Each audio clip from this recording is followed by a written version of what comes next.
All right, and we are live. I want to welcome everyone who is joining us right now. Welcome to another edition of the Varsity National Live Postgame Show.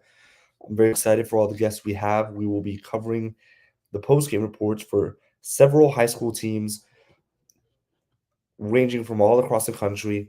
We have several states that are going to be covered: Alabama, Indiana, Philadelphia, and Florida from myself. Um, Sorry, I do want to apologize real quickly because I am recovering from a little bit of the sickness. So if my voice does sound a little raspy, that'll be the reason why. Um, but yeah, I'm very excited for all of the coverage we are about to get into. Um, we have a lot of special guests who will be joining us, giving their point of view for all the great stuff that's going on around the country. And honestly, let's just get right into it. So right now, our first guest is going to be Matthew. Um, and Matthew, how's it going? I'm doing good, man. How are you? I'm doing great. Yeah, right now we just me and my team are just finishing setting up our not setting up, but like, trying to get out here around that time. We just finished with our first broadcast game. Gates High School came off from a dominant performance in this rivalry matchup against their crosstown rival in Wheatley High School. Yates had held Wheatley to a touchdown, and that was late in the fourth quarter. Yates scored 6 touchdowns in the game. Joshua Wallace, number one for Yates High School, had a receiving touchdown, and on defense, Xavier Robinson had 2 interceptions. Yates had a fumble, 4 fumble recoveries, and the player of the game is quarterback for the Mighty Lions, Christopher Brown, scored 4 rushing touchdowns and a receiving touchdown thrown to, of course, Joshua Wallace. So he has been the player of the game, and it's been a dominant victory for Gates High School. Awesome. That's amazing to hear. Thank you, Matthew, for your post game report. Thank you. Have a good one. You too. All right, so that is just a taste of what we're gonna get for the rest of the show. Now, I actually want to bring it up to Reese, who's joining us from Alabama. He's gonna be giving us some recap from Alabama high school football. Reese, how's it going? It's going good. Can you hear me? Yeah, I can hear you. All right, cool. I just got some information about Central High School, a nearby high school. This week they were facing up against a division rival, and in the game, I'm trying to pull it up. They I believe they sadly lost. That this is their second straight loss. Last week they had their homecoming game, and this week they lost 10-17. So some lower facing heads this week, which it's not a good. They're not feeling too hot right now. Which I bet you they're going to bounce back next week, but they are now 1-1 in the region, which puts them dead center, and they're 3-2 overall.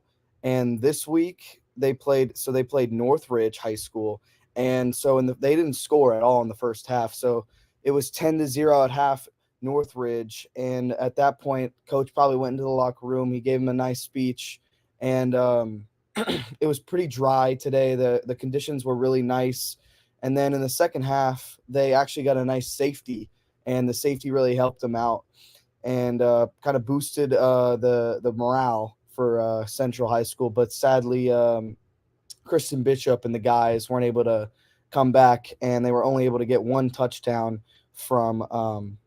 Let me quickly find that.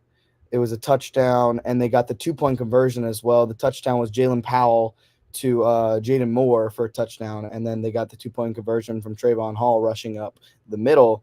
But overall, Northridge was able to maintain that lead and kind of held them off in the very end with Caleb Schofield, the kicker, getting the PAT for their final score.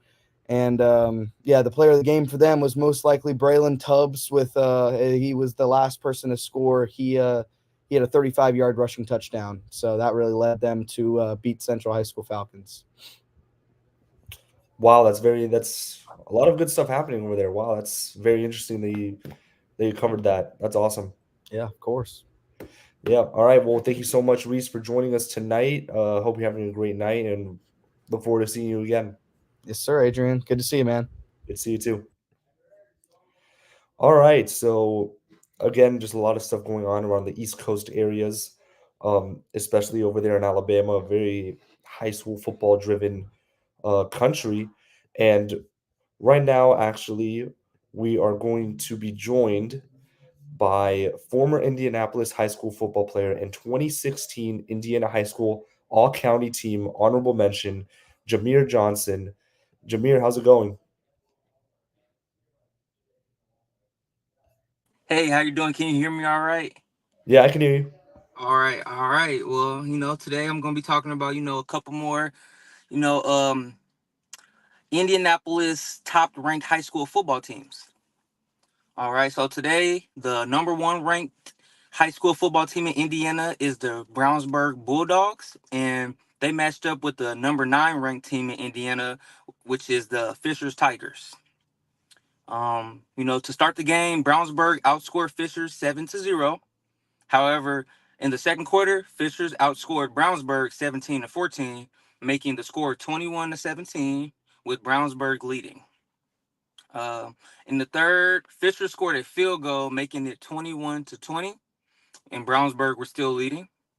Brownsburg scored and kept the lead up by one, and the final score was 31-30, and they are now 5-0. They have an undefeated season, and they're the number one ranked team.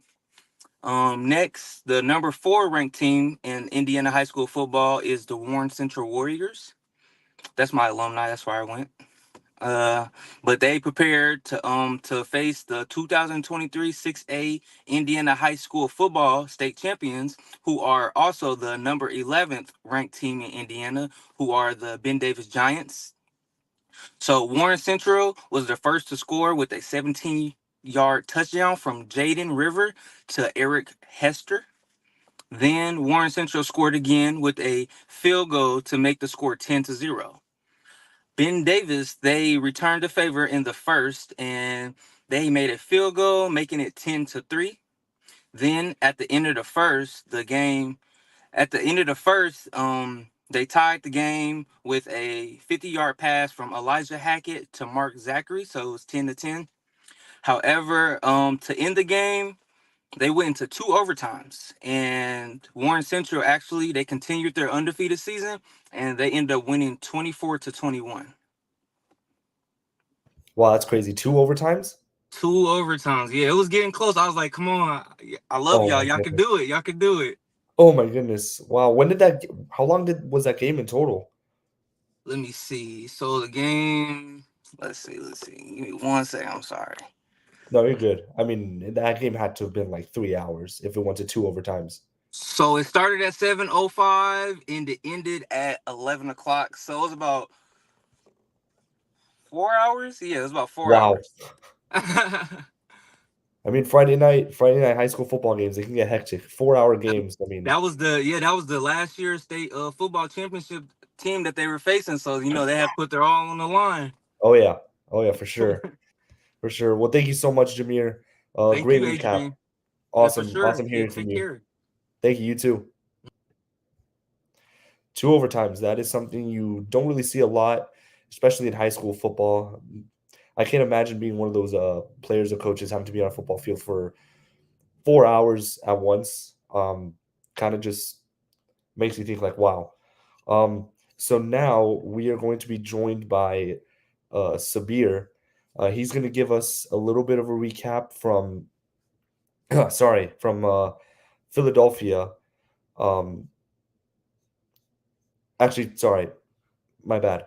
We're going to be joined now from Kaylin Pickett. She's going to be giving us a little bit of a post-game report on her games. So welcome, Kaylin. Glad you could join us. Yes. Hi, Adrian. How you doing tonight? Good, a little under the weather, but fighting through it. Yeah, so just to give you a little recap of the Yates versus Wheatley game tonight. So it was definitely a blowout by Yates. Yates definitely won the game tonight, and Wheatley. It was a pretty rough game for them. They hardly got any scores. Um, so with that being said, Wheatley Yates football players actually took over the game for tonight. It was a lot of team playing on the field, and the game player for tonight was actually Christopher Brown. He's the quarterback of the Yates football team, and he actually went out there tonight and did a great job. With he actually had 4 touchdowns and 1 passing touchdown. So in total, that's like 5 touchdowns in average. So he definitely did a good job. Wow, awesome. That's awesome. A lot of stuff going on. Um, wow, that's thank you very much for that. That was very interesting. All right. Well, thank you, Caitlin, for once again another great post game report. Hope to see you again soon. Yes. See you next week. All right, and yeah, that's just a lot of the stuff that's going on um, around the country. A lot of stuff on the East Coast too. I think I'd really just appreciate um, a lot of the stuff that goes on the East Coast. There's so many states that are just so um, focused on high school football. Um, I mean, as we just saw with like Alabama and Philadelphia and Jameer when he was covering Indianapolis stuff. There's just a lot of cool things going around, especially in Florida too. I'll be covering a little bit of Florida later, but a lot of stuff just going on. I wish though that my college team, the University of Florida, had as many exciting games as that. May have gone to college at the wrong time because man, it is not looking so hot for us. I mean, starting off the season getting blown out by Miami is just not very cool. Um, and I mean, following that up with the whole quarterback controversy that's going on, um, and just all the like all the weird things that are going on with the head coach Napier too. Is he going to return? They haven't even discussed his future with the team yet. Um, a lot of different you know controversies may happen with his future with the team. We don't even know. Apparently, they've raised enough money to cover his buyout now. Um, and I mean, when you're a head coach for the Gators and you're on the verge of having the fourth straight losing season since the 1930s, I mean that stuff's gonna happen. And you guys have probably heard the post game comments he said about the fans and stuff. So it's not very a lot of things are going on, but all you can do is pray. Um, But enough of that. Enough of my spiel. We are going to be joined now by Sabir. He is going to be giving us a little bit of recap of what's going on in Philadelphia. So Sabir, welcome. How you doing, Adrian? How's everything going?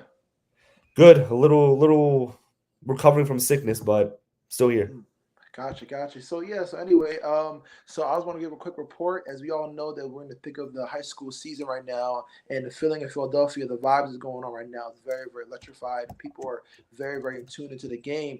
So today, the Philadelphia Furnace played the Benjamin Franklin Electrons, and they basically with both teams they lost against a previous team, both of them Frankfurt. So it's funny to see that we have one of the teams that are coming up, the triumph right now. The team Frankfurt, they played Benjamin Franklin on the 6th, and they beat them, and then they beat the Philadelphia Furnace. They beat them on the 13th. So it's funny to see that those two loser teams play against each other and they won. And just during the game, there was one person that shined throughout the whole entire whole entire game.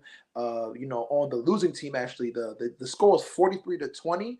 But the person who had the most effect and had the most time was Mr. Samir Smith, who threw 185 passing yards, 1 touchdown, and he also got 8 completions. So he did something. He had to try to do something, and now the Benjamin Electrons, their record is 3-3, and they're 6th in the division. So they're playing Academy of Palumbo next week, or I believe on the 28th, so next Saturday. And Academy of Palumbo are 4th in division. So we're going to see how they're going to play against the Academy of Palumbo Palumbo because their running back on Academy Palumbo, Zion Smith, he's a total of 50 rushing yards, right now in the first 4 or 5 games of the season. And, both offense and defense, they're going to battle out on to see how we're going to have Samir Smith on one side, and we're going to see how Academy Palumbo on one side, and see how they're going to, bash it. And, hopefully one of the teams is going to win. We're going to see. We're going to see how it goes. So very excited. Yeah, you should be excited. That sounds really, really exciting for you over there in Philadelphia. Man, that's awesome to hear. Thank you so much, Sabir, for joining us. No problem. Hope you have a good night. And get better. Feel better. Thank you, thank you. No problem. We're holding up. Yes, sir. All right, and now Sabir.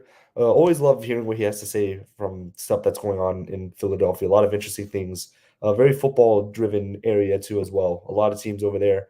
Always just excited to see what's going on. Find this interesting. Illinois and Nebraska are actually tied right now in college football. One of the best games of the week, actually, that's going on. A lot of stuff being said about Dylan Raiola and him having a lot of Patrick Mahomes influence.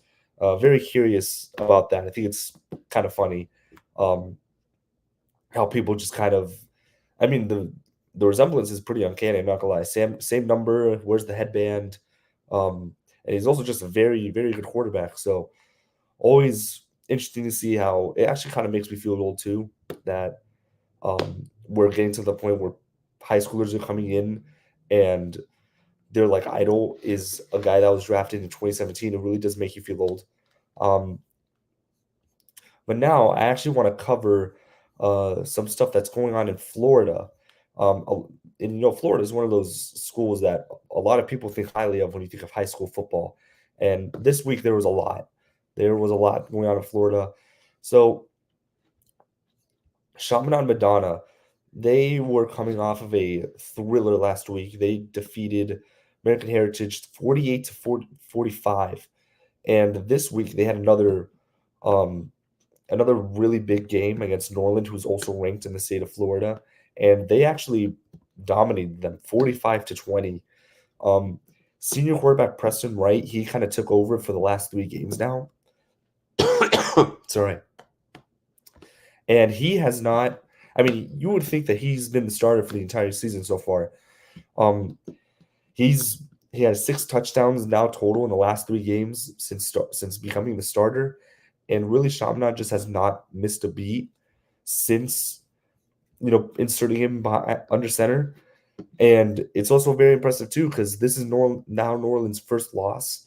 I mean, defensively, they just really couldn't contain Wright. And, when that happens, you can just expect your first loss of the season. And now another blowout win, actually. It seems that the last 2 weeks there's been a lot of blowout games, especially from the top teams in the state. So IMG, they took down the Mandarin Mustangs 49 to 6. And IMG's defense has always been a story for them. And this time it was a lead again. They scored 2 pick sixes, 2 return touchdowns, and last week they also had like 3 return touchdowns. So they're getting a lot of production and a lot of touchdowns from the other side of the ball, not on offense. And that's always very interesting to see. And IMG also, once again, they were just super dominant on the ground, multiple rushing touchdowns. They just were going right through Mandarin's front 7 all night.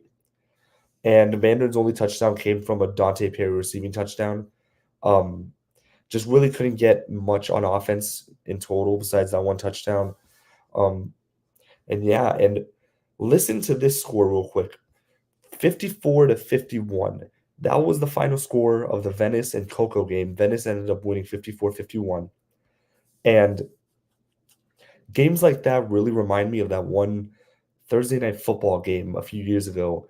It was Chiefs versus Rams. Patrick Mahomes' first year starting, and one of the best, I think it was Monday night, actually. Monday night, one of the best football games I've ever seen live. And really, it was just back and forth this entire game. For Coco, Brady Hart and Javon Boggs, once again, that quarterback receiver duo has been almost unstoppable this entire season. And it was, they were unstoppable again. They connected for multiple touchdowns. for what seems like every game so far this year. They have done just that.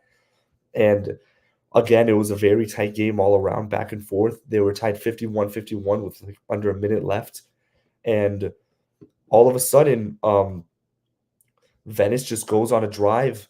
They went on a long drive, highlighted by a Dorian Irving-Jones long run, and they ended up going down the field and kicked the game-winning field goal to win 54-51. So again, another impressive showing. Coco being on the wrong side of an impressive showing once again, but always very interesting to see these kinds of games play out. And as we're going to be joined soon by one of our guests, Beckett. Again, I mean, I'm going to go over my little spiel once again about the Florida Gators for a second before we're joined by Beckett. But again, it's just very weird what's going on. Not even a discussion about the head coach Billy Napier's future. Sorry, still fighting through the sickness. Still glad to be here, though, of course. But yeah, it's just very weird. I mean, they play at Mississippi State tomorrow, actually, and Mississippi State's coming off a blowout loss to Toledo. But once again, you just never know what's going to happen with this team. Just a lot of craziness happening. So we are going to be joined now by Beckett Parker Lisk. We're going to be getting a post-game report. Post-game report from Philadelphia. So once again, we're going to be getting a lot of East Coast cities here. So sorry, we'll just wait a little bit for Beckett to get connected, but yeah, a lot of stuff going on throughout the country, especially on the East Coast. These East Coast cities and states really just take high school football to the next level, and it's always very interesting to see that. I think people really value what happens in Florida too. I mean, I'm not trying to be biased or anything, but Florida has always been one of those schools where a lot of like famous athletes come from. I remember actually going to the stadium where guys like Dalvin Cook, Teddy Bridgewater, where they all played. It's actually funny too that Teddy Bridgewater is now the head coach of a Florida team. But yeah, it's always just very interesting to see this stuff occur. Sorry, I've been dealing with this cough for a few days now, and it's really just getting to me. That's why my voice sounds a little raspy. But yeah, I just think it's really cool, especially being on a platform like this where we can all just like sit together and talk about different